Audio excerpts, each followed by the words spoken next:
नमस्कार दर्शकों, आप देख रहे हैं पंजाब केसरी और मैं हूं जितेश मिश्रा। इस वक्त हम मौजूद बात करेंगे दिल्ली की, जहां मुख्यमंत्री रेखा गुप्ता के निर्देश पर राजधानी की सार्वजनिक संपत्तियों को पोस्टर और बैनर या अवैध विज्ञापनों से मुक्त कराने की योजना शुरू की गई है। यहां सिर्फ एक सप्लाई को सौंदर्यकरण या पर्यावरण के रूप से नहीं देखा जा रहा, बल्कि राजधानी की सूरत बदलने की दिशा से भी देखा गया है। एक प्रशासनिक कदम है ये।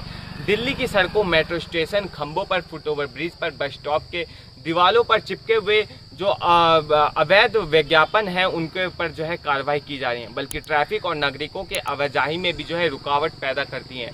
अब प्रशासन की नज़र में ये सभी चीज़ें आ चुकी हैं। सरकार अब इन अवैध विज्ञापनों के खिलाफ बेहद सख्त रवैया अपना चुकी है। मुख्यमंत्री रेखा गुप्ता ने साफ शब्दों में निर्देश दिए हैं कि राजधानी सार्वजनिक संपत्तियों को किसी भी कीमत पर निजी प्रचार, राजनीतिक होर्डिंग या धार्मिक प्रचार के मुक्त किया जाएगा। और इसी आदेश पर अमल करते हुए दिल्ली मेट्रो कॉरपोरेशन यानी कि डीएमआरसी ने राजधानी के 327 से अधिक स्थानों पर अवैध रूप से चिपकाए गए पोस्टर और बैनर हटा दिए हैं। डीएमआरसी की कार्रवाई सिर्फ सफाई तक सीमित नहीं रही। संस्था ने यह भी सुनिश्चित किया है कि जो व्यक्ति संगठन या इस गंदगी की अवैधता से पीछे पड़े हुए हैं लगातार, उन्हें कानून के कटघरे में भी खड़ा किया जाएगा।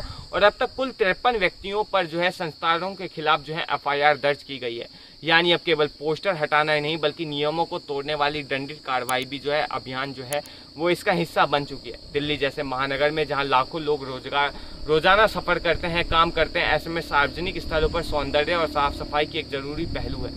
मेट्रो की दीवारों पर चिपके विज्ञापन सदियों से निमंत्रण, तांत्रिकों की सेवा, टूटी फूटी बैनर और राजनीतिक संदेश के सिर्फ देखने को खराब नहीं लगते, बल्कि यह दिल्ली की आधुनिक और वैश्विक छवि भी वो खराब करते हुए नजर आते हैं। सवाल ये उठता है कि आखिर क्यों आम जनता या राजनीतिक संगठन या धार्मिक संस्थाएं सार्वजनिक जगहों पर अपने प्रचार के लिए दीवारों का इस्तेमाल करते हैं, जबकि दिल्ली नगर निगम और अन्य एजेंसियां पहले से विज्ञापन के लिए अलग अलग जगह मुहैया करवाती हैं। लेकिन उससे बावजूद खुले नियमों का उल्लंघन दिखता हुआ साफ नजर आता है। जवाबदेही की भावना कमजोर है। डीएमआरसी द्वारा की गई ये कार्रवाई एक उदाहरण है उन सभी इच्छा शक्ति के लिए जो सरकारी एजेंसियों के कई नियमों को तोड़ती हैं और साफ सुथरा दिल्ली को नहीं बनना देना चाहती। पर सवाल ये भी है कि एक बार क्या कार्रवाई इस नियमित रूप से जारी रहेगा? क्या दूसरे विभाग भी इस पर सख्ती दिखाएंगे? क्या डीएमआरसी के अलावा जो तमाम बस स्टॉप है, फ्लाईओवर हैं, ट्रैफिक सिग्नल्स हैं या सरकारी भवनों पर जो पोस्टर लगे हुए हैं उसको मुक्त कराया जाएगा? दिल्ली सरकार ने एक तरफ सुरक्षा पर फोकस किया है, वहीं दूसरी तरफ पर्यावरण और सौंदर्यीकरण के तरफ भी प्राथमिकता दी गई है।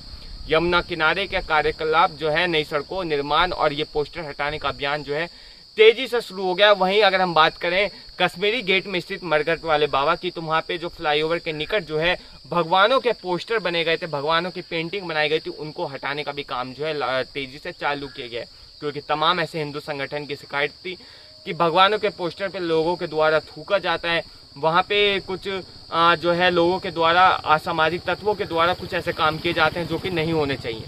लेकिन कहीं ना कहीं दिल्ली सरकार ने इस पर सख्त कदम उठाया है और ये जरूरी भी है दिल्ली की जनता के उस अभियान में सहयोग करे। अगर कहीं कोई अवैध पोस्टर दिखे तो उसकी शिकायत एमसीडी में करे, अपने निकट विधायक में करे, पार्षद को करे। जागरूकता और भागीदारी के साथ ही दिल्ली को स्वच्छ और खूबसूरत बनाया जा सके। जिम्मेदारी सबकी होगी, तभी दिल्ली सरकार का भी ये जो पहलू है ये सफल होगा। फिलहाल दिल्ली में ये अभियान तेजी से जारी है। यहाँ देखना दिलचस्प होगा कि कुछ हफ्तों में राजधानी की तस्वीर कितनी बदलती हुई नजर आती है। क्या ये बदलाव स्थायी रह पाएंगे या कुछ समय बाद फिर से यहाँ पुरानी तस्वीर लौट जाएगी? यह पूरी तरह से सरकार की निरंतरता और जनता की जिम्मेदारी पर निर्भर करता है। इस के साथ साथ तमाम ऐसी पोस्टर्स लगाए गए हैं उन पे कार्रवाई लगातार जारी रहेंगी। वहीं डीएमआरसी ने 53 ऐसी एजेंसियां हैं जिन पर कार्रवाई करते हुए एफआईआर करवाई है। बहरहाल इस पर आप क्या सोचते हैं कमेंट में बताएं और ऐसी तमाम अपडेट्स के लिए देखते रहिए पंजाब केसरी.com दिल्ली। धन्यवाद।